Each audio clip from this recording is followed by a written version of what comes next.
خیلی وحشتناکه، پر از لحظات تکان دهنده، پر از آدمایی که آسیب روانی دارن، پر از انتخابهایی که ویرانگرن، پر از ناکامی.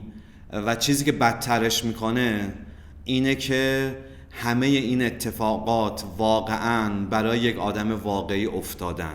اگه اعصاب تماشای تاریخچه ویرانی یک نفر رو ندارین، سریال قوی بچه گوز رو نبینین. سریالی که امتیاز روتنش 100.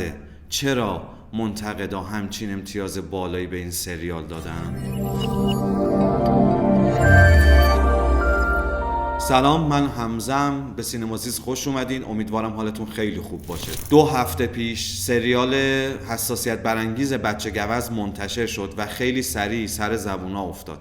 بخش زیادی از این حساسیت هم به خاطر جمله‌ای بود که اول سریال مینوشت: این سریال بر اساس یک اتفاق واقعیه، اتفاقی که برای بازیگر نقش اولش و خالق این سریال افتاده.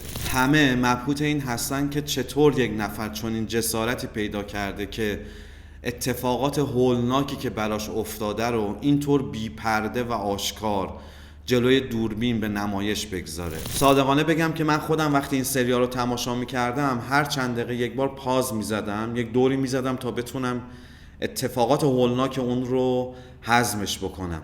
بهتون میگم چرا. فقط قبلش باید بگم که این ویدیو در مورد معرفی سریال بچه گوز نیست، تحلیل اونه، پس دارای اسپویله.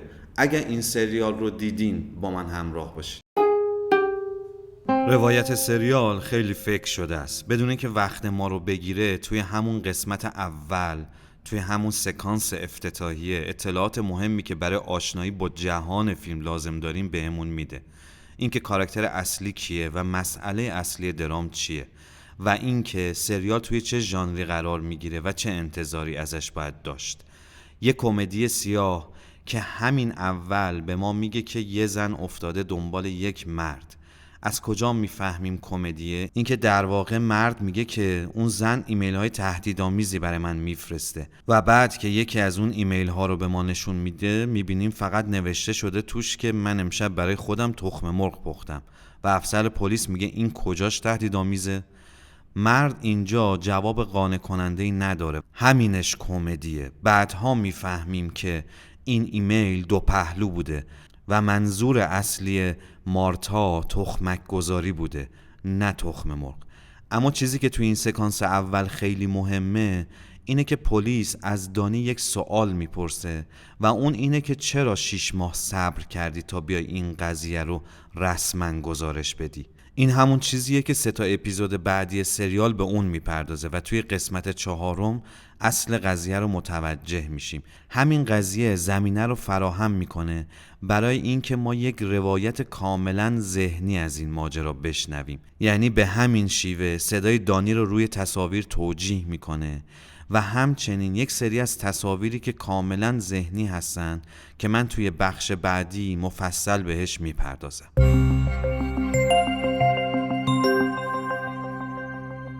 خب به واسطه اینکه با یک درام روانشناسانه مواجهیم، استفاده از تمهید روایت ذهنی به نظر مهم و مناسب میاد برای این سریال و سریال هم از خیر این امکان نمیگذره.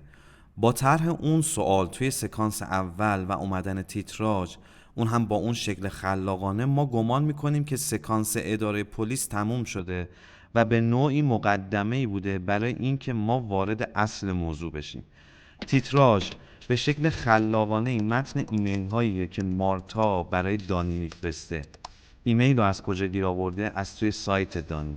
دانی کیه و چرا سایت داره؟ چون یه استندآپ کمدینه که اصلاً هم در کارش موفق نیست. برای همین داره توی یک بار کار میکنه. کجا مارتا رو میبینه؟ توی همین بار، در حالی که چهره غمگینی داره و پولی نداره برای اینکه حتی یک چای سفارش بده. و به محض اینکه دانی میگه که من تو رو به یک چای مهمون میکنم، این زن 180 درجه عوض میشه. داستان همینه. ما با شخصیت هایی که سلامت روان ندارن مواجهیم. حالا چرا میگم این روایت ذهنیه؟ به خاطر وجود چند تا عنصر فرمی. اولا استفاده زیاد از لنز واید برای به قاب درآوردن چهره دانی. این شکل از چهره معوج و از ریخت افتاده دانی اشاره های مهمی هن که ما اون رو توی قسمت یکی مونده به آخر متوجه میشیم. استفاده از چنین لنزی برای گرفتن کلوزآپ یا مدیوم از صورت یک کاراکتر باعث میشه که سوژه صورتش دفرمه بشه و حالت کمیکی پیدا بکنه. این علاوه بر این که تأکیدیه بر ژانر سریال، یک اشاره مهمیه به اون احساسی که در واقع دانی نسبت به خودش داره، چیزی که توی قسمت ششم توی مونولوگی که روی صحنه داره خطاب به مخاطبا اعتراف میکنه، این که من عزت نفس خیلی پایینی دارم. برای همینه که بعد از قسمت 5 که دوباره به صحنه پلیس برمیگردیم متوجه میشیم همه اینها روایت ذهن دانی بودن. متوجه میشیم که همه این صورتهای از ریخت افتاده به نوعی تصوریه که دانی نسبت به خودش داره. این تکنیک چیز خیلی نوعی نیست. فیلم شاهکار مرثیه بر یک رویا اثر دارن آرونوفسکی به شیوه‌های متفاوت و متنوعی از این تکنیک استفاده کرده و ته خلاقیت رو توی این قضیه در آورده. ولی خب استفاده از اون توی این سریال هم جایگاه داره و کاملا درسته. تمهید دیگه‌ای که باعث میشه ما متوجه بشیم این روایت یک روایت ذهنیه، رج زدن خاطراته. ما مرتب در سکانس‌های خیلی شیک که به صورت مچکات هستن تقریباً میبینیم زمانهای تکه تکه‌ای رو که به واسطه این که درباره موضوع واحدی هستن در کنار همدیگه آورده میشن. ورودهای متفاوت مارتا رو به بار دانی یک بار تو ذهنتون مرور کنید، یا اون جاهایی که دانی سر قرار هست با افراد مختلف مرد و زن و دست همشون هم فرار میکنه تا اینکه میرسه به تری و مشخصا اینجا دیگه میمونه سر قرار، یا اون جاهایی که دانی به واسطه اون اتفاقی که براش افتاده داره دیوانه‌وار با افراد مختلف آمیزش میکنه.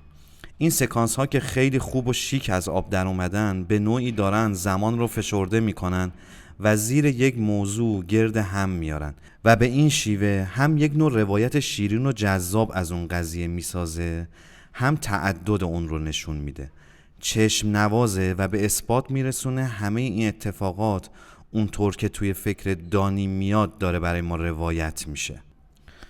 به نوعی کل سریال جواب به همون سوال افسر پلیسی که اول قسمت اول میپرسه، اینکه چرا 6 ماه صبر کردی تا بیای گزارش بدی، اینکه چرا دانی تردید داره در اینکه زودتر از اینها مانع پیشروی مارتا توی زندگیش بشه، اینکه امور چطور پیش رفتن تا به این نتیجه منتهی بشن.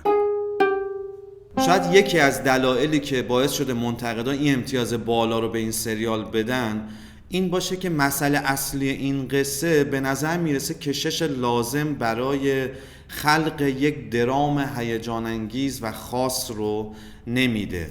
یه زن افتاده دنبال یه مرد، خب که چی؟ پرش رو وا میکنه دیگه. نکنه زنه یه موجود عجیب الخلقه‌ایه؟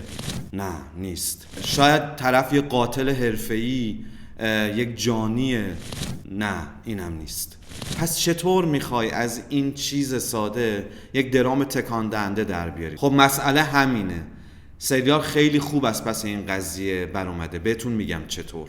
سریال برگ برندش انتخاب بازیگر درست برای مارتاست. جسیکا گانینگ کار مشکلی پیش روش داشته. باید کاراکتری رو بازی میکرده که بین بالا و پایینش کلی فاصله است. کاراکتری که فاصله بین اوج دپرشنش و اوج شادیش به اندازه یه دیالوگه و جسیکا گانینگ به طرز فوق‌العاده‌ای از پس این کار بر اومده. ببینین اولین تصویر و آخرین تصویری که ازش میبینیم، آیا این زن میتونه به کسی آسیب برسونه؟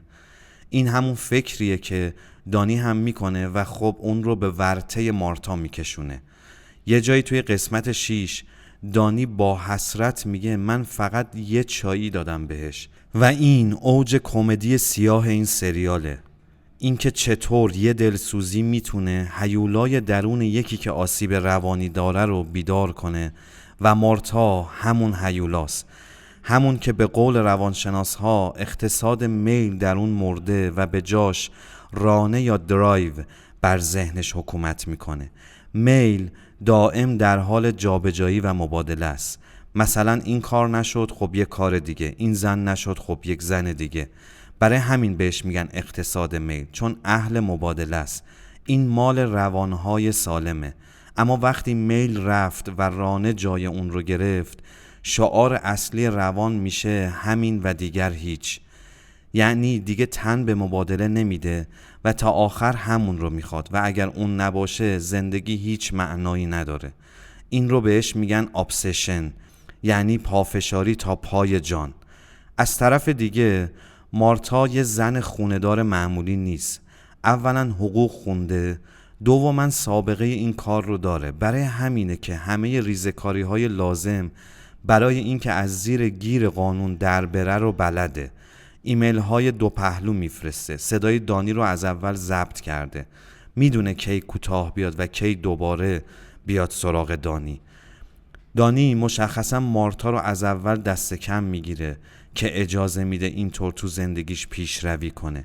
ضمن اینکه مارتا همون کسیه که دانی در وجود خودش احساس میکنه، یه طرد شده، یکی که کسی نمیخوادش، یکی که دوست داشتنی نیست، طبق نظریه تحلیل رفتار متقابل، یکی که شعار ذهنش دائم اینه که من خوب نیستم.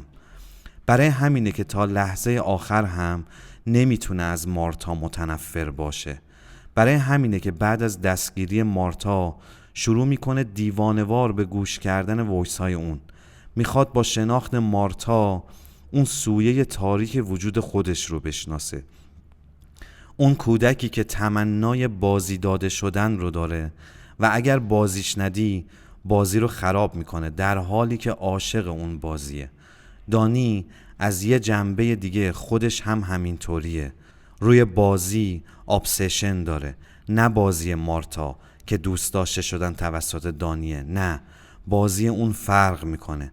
رانه اون اینه که مشهور بشه، همه دوستش داشته باشن، وارد این بازی برنامه‌های کمدی بشه. الا و بالله همین رو میخواد. چرا؟ چون Because fame encompasses judgment, right? And I feared judgment my entire life. این بهترین دیالوگ این فیلمه به نظرم. خیلی عمیقه. من همیشه از مورد قضاوت قرار گرفتن ترس داشتم. مشهور که باشی دیگه کسی قضاوتت نمیکنه. فوق‌العاده است. دانی داره اینجا اثبات میکنه که همون مسئله مارتا رو داره. اون هم روی چیزی ابسشن پیدا کرده و برای همینه که چندین بار به خونه اون نویسنده میره و برای همینه که تا آخرین لحظه دست از دلسوزی برای مارتا بر نمیداره. اکثر نقدها و وبسایت هایی که من دیدم به این اشاره کردن که این سریال در مورد تبعات سوء استفاده جنسیه. این درست، نمیشه ردش هم کرد، اما به نظر من یک لایه زیرین وجود داره که در مورد یک مسئله ریشه‌ای تر صحبت میکنه، در مورد اینکه چرا دانی نمیتونه جلوی این سوء استفاده رو بگیره. به نظر من اونچه که دانی رو به سمت سوء استفاده سوق میده تب موفقیته که شعار اصلی جامعه امروزه. تو اگر موفق باشی کسی دیگه بهت کاری نداره، همه ازت بت میسازن. کسی که به شدت احساس من خوب نیستم داره و از طرف دیگه شدیداً احساس این رو داره که شما خوب هستید و این شما یعنی هر کسی غیر از من، خب طبیعیه که این قضیه موفقیت و رسیدن به موقعیتی که یه خوب بی قید و شرط براش دست و پا میکنه تبدیل به یه رانه و به یه ابسشن میشه براش. یک دیگه از ظرافت‌های این سریال اعتراف دانی پیش پدر و مادرشه، اون هم بعد از اعتراف عمومیش. یعنی هنوز قضیه براش ریشه‌ای حل نشده و بعد از اینکه اعتراف پدرش رو هم میشنوه اینجا یه به رسمیت شناسی متقابل اتفاق میفته و دانی متوجه میشه که اون دیگری بزرگ، اون شمای بی‌عیب و نقص هم وجود خارجی نداره و همه به نوعی مثل خودش آسیب خوردن احتمالاً. اینجا قضیه برای دانی حل میشه. اینجا اون سبکی که ازش حرف میزنه به وجود میاد، در حالی که دوباره میشه بچه پدر و مادرش و با خاموش بودن گوشیش قید همه دیگران رو زده و این لحظات رو مزه میکنه، چیزی که توی بچگیش احتمالاً تجربه نکرده. این سریال به نظر من به خوبی از پس نمایش تروما بر اومده. کار آسونی نیست بیرونی کردن یک کشمکش درونی، نشون دادن یک آسیب روانی، اما بچه گوزن به خوبی تونسته این قضیه رو هندل بکنه و این رو به نمایش بکشه. هرچند به نظرم تو قسمت آخر میتونست بهتر این سبکی وصف ناپذیر دانی رو به تصویر بکشه، ولی خب رهایی از تروما توی سریال به خوبی درک میشه. شما بنویسید از چه جاهایی از این سریال خوشتون اومده و از چه جاهایی نه، چه جاهایی رو دوست داشتین، چه جاهایی رو دوست نداشتین. این خیلی کمک میکنه به من. تا بعد.